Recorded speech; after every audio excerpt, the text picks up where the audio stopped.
श्री कृष्णा दोस्तों, किशोरी क्रिएशन से मैं सपना शर्मा आप सभी का हार्दिक स्वागत करती हूँ आपके अपने चैनल पर। दोस्तों, आज के वीडियो में मैं ज्येष्ठ मास महात्म्य के 13वें दिन के अध्याय जिसमें सगर पुत्रों के नाश के वर्णन के महात्म्य को हम जानेंगे का वृत्तांत लेकर के आई हूँ। ज्येष्ठ मास महात्म्य के 12 अध्याय के वीडियो जो है मैंने मेरे चैनल पर डाले हुए हैं। आप उनको मेरे चैनल पर जाकर देख भी सकते हैं और श्रवण भी कर सकते हैं। दोस्तों, ज्येष्ठ मास महात्म्य में नित्यप्रति उठ करके ब्रह्म मुहूर्त में उठ करके स्नान आदि से निवृत्त होकर स्वच्छ वस्त्र पहन करके श्री हरि विष्णु की धूप दीप नैवेद्य चंदन पुष्प आदि से पूजा अर्चना करनी चाहिए। फिर नित्य प्रति जो है ज्येष्ठ मास महात्म्य का एक अध्याय अवश्य सुनना चाहिए। मैं रोजाना आपको एक अध्याय सुना रही हूँ ज्येष्ठ मास महात्म्य का।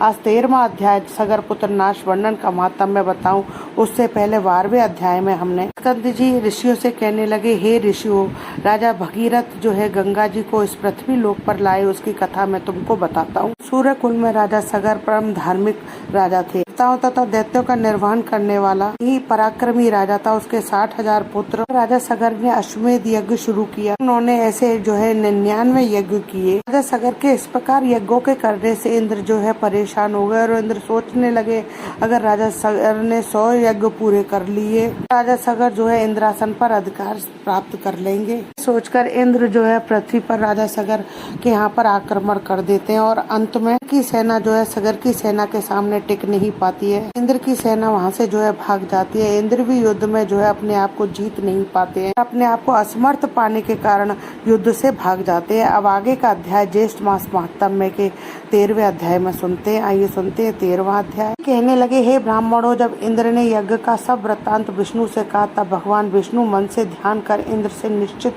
होकर बोले, हे इंद्र, मुझको और समर्थ शिव जी को लोगों ने नहीं बुलाया, इसलिए मैं तुमको एक उपाय बताता हूँ, तुम इस उपाय को करो। तो मंत्र मैं तुमको एक अदृश्य करने वाली विद्या देता हूँ। तुम पवित्र होकर उस विद्या को ग्रहण करो और निर्भय होकर फिर जाकर विधि से उस विद्या का जाप करो। पानी से यज्ञ के घोड़े का हरण करो और उसी तरह मौन पूर्वक कपिल ऋषि के आश्रम में जाओ।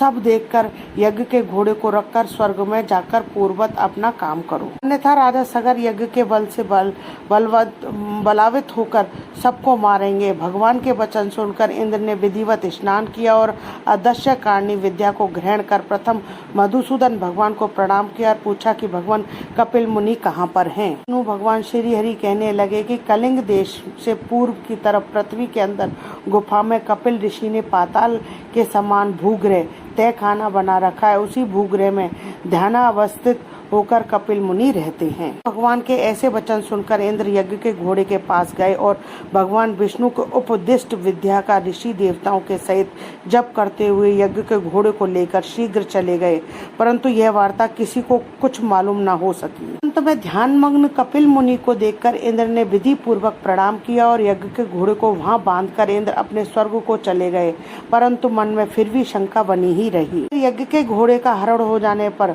उसके रक्षक एक साथ अज्ञान से मोहित होकर सबों ने राजा से आकर कहा कि हे राजन, यज्ञ का घोड़ा कहाँ गया तथा कौन हरकर ले गया, यह हम नहीं जानते। के वचन सुनकर सगर पुत्र यज्ञाश्व की खोज में दशों दिशाओं को गए। समस्त पृथ्वी तल के भाग को देखकर देवलोक देखने के लिए स्वर्ग को आए। इसके पश्चात नक्षत्र लोक को गए, इंद्र की पुरी को गए। पढ़कर व्याकुल होकर सगर पुत्र इंद्र के प्रत्येक गृह में दूसरे को गृह तथा नगर में अटारी समस्त शाला वन उपवन दिक्पालों के लोकों तदंतर ब्रह्मलोक कैलाश हिममान अनेकों मेरु पर्वत समस्त गुफा और शिखर गंधर्व लोक यज्ञ लोक तदंतर विष्णु लोक में भी गए। सगर पुत्र सब लोकों में घूमे, परंतु यज्ञ के घोड़े का कहीं पता नहीं चला। फिर वे पाताल लोक को गए और 7 पातालों को देखा। निराश होकर अपने शिविर में गए। सब दुखी होकर प्राण तैयार हो गए और सब काल से प्रेरित होकर पृथ्वी को खोदने लगे। उस विवर से मिला हुआ 100 योजन के विस्तार में इंद्रालय के समान मनुष्यों से रहित दिव्य गहरी गुफा को देखकर सबके सब उस गुफा में चले गए। कमल की रस्सी से बंधा हुआ यज्ञ के घोड़े को देखा और वहां पर ध्यान में मग्न कपिल ऋषि को भी देखा, क्योंकि केवल मन से ही सृष्टि संहार शाप और अनुग्रह करने वाले हैं। कपिल मुनि के प्रभाव से उन मूर्ख सगर कपिल मुनि को घोर चोर समझकर कहा कि इसी ने घोड़ा चुराया है। भय से वहाँ ध्यान लगाकर बैठ गया है। हम लोगों के भय से पृथ्वी के नीचे घर बनाकर ऋषि के समान बैठा है। वो अच्छी तरह बांधकर राजा सगर के पास ले चलेंगे, यह कहकर उन शूरवीर सगर पुत्रों ने बड़ा कोलाहल किया। यानी कि सगर के पुत्रों ने वहाँ पर बहुत शोर मचाया। वह कपिल मुनि को बांध दिया तथा कुछ लोगों ने उन पर प्रहार भी किया। त्याग कर जो ही कपिल मुनि ने उनकी ओर देखा, त्यों ही वे सगर के पुत्र कपिल मुनि की नेत्राग्नि से जलकर भस्म हो गए। तीसरी ज्येष्ठ मास महात्म में सगर पुत्र नाश वर्णम 13 अध्याय संपूर्णम। दोस्तों, यदि आपको मेरा ये वीडियो अच्छा लगे तो प्लीज़ मेरे वीडियो को ज़्यादा से ज़्यादा लाइक और शेयर कीजिए अपने फैमिली और फ्रेंड में। यदि आपने अभी तक मेरे चैनल को सब्सक्राइब नहीं किया है तो उसे सब्सक्राइब करना ना भूलें। पास ही बेल आइकन को दबाएं, जिससे मेरे आने वाले नए वीडियो का नोटिफिकेशन जो है आपको मिल जाए। हिंदू धर्म, रीति रिवाज, कथा कहानी जानने के लिए मेरे चैनल पर बने रहने के लिए बहुत बहुत धन्यवाद। जय श्री कृष्णा दोस्तों, राधे राधे।